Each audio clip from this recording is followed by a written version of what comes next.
Hello everyone, welcome to Afutech channel. In today's video, I'll be teaching you how to create folders, how to create files, and how to rename them on your Ubuntu laptop. If it is your first time visiting this channel, please consider subscribing. Turn on your notification bell for more content like this.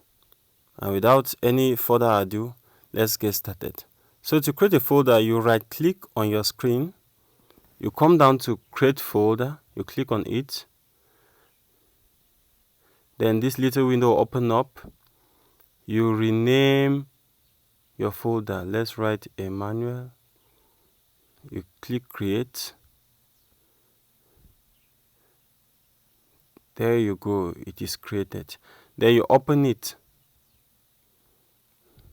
you right click on the screen,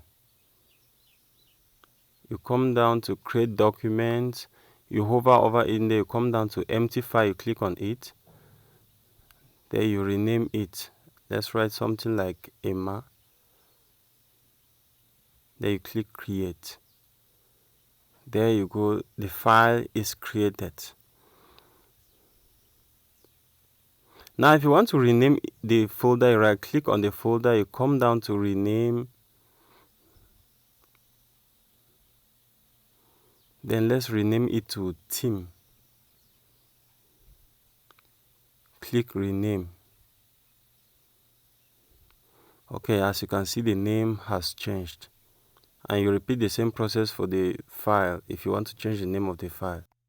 So guys, thanks for watching, and if you find this content valuable, then subscribe to the channel, turn on your notification bell for more content like this. See you in the next video.